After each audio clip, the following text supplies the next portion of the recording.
that wretched hat of Rowan, yours. Holger, why all this Eivor, thank Tyr. I heard shouting. Is something wrong? Holger robbed me, and I demand he be punished. Rot disappointed word. Does the deer rub the stream when she takes a drink? Does a cow rub a field when he crops on sweet grass? Eivor, this matter requires sensitive judgment.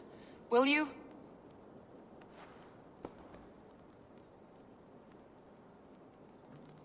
Of course. From the beginning, please. Well now, there is no excuse too small, I see. Nothing to keep you from coveting that seat, is there? In Sigurd's absence, who has better claim to oversee these disputes? You might leave them to work it out for themselves, but that would mean letting go, would it not?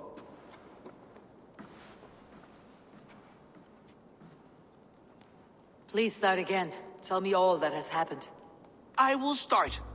I have been falsely accused by this Saxon Philistine. A filly what? Are you mocking me? Silence, please. I'll hear both of your complaints and render a decision, awarding compensation if needed. Understood? Rowan, tell me your version of these events. As you are aware, Holger and I are neighbors. Near enough that I often catch him at my stables, stealing my tools. Borrowing. Holger, let him speak. Stealing, borrowing. My point being, I have always allowed him to use whatever he pleased. I greatly admire your Norse generosity and had hoped to match it. But this morning, Holger stretched the limits of my grace. Entering my stables for their feed, I found my most beautiful, gentle mare stripped of her tail. Bereft, not a strand in sight. I am ashamed to say my natural suspicion drew me to Holger, and how right I was. For when I peered across the lane, there he was, gripping a horsetail brush slathered with indigo, dragging it across a sheet of... Painting, Rowan. I was painting. You make it sound so crude. You see? Such willful arrogance. It will take ages for Ilgafur's tail to reach its former length. I demand compensation. I understand. Thank you, Rowan. Holger, let me hear your side.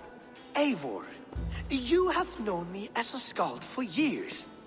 You have seen how my poems bring life and joy and wisdom to our people.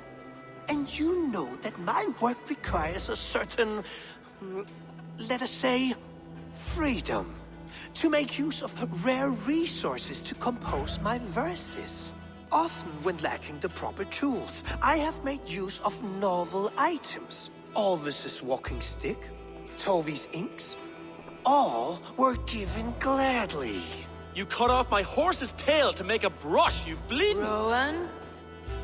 As I was saying, this morning in the throes of poetic reverie, I realized that my latest piece required delicate brushwork. I could have used a frayed stick, some cloth, my hands, but no. I needed something gentler, softer. To make a perfect brush, I needed the fine hairs of a well-raised horse. And so I availed myself of a local resource. You clipped Alfgafur's tail to the rump without asking. It was early. I did not wish to wake you. Thank you, Holger. I believe I understand your position. I believe I have heard enough. If you will... My horse looks like a fool, Eivor. No handsomer than a donkey now. You must do something.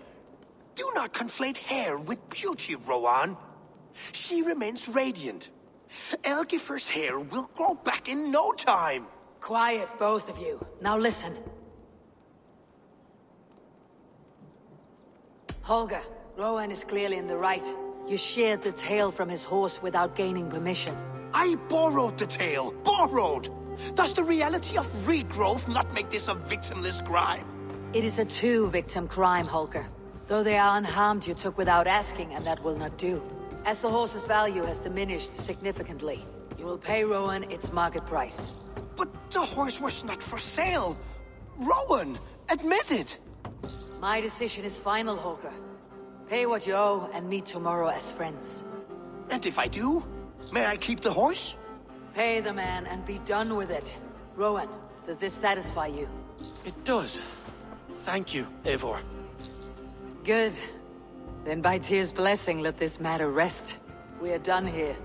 Return to your homes in peace.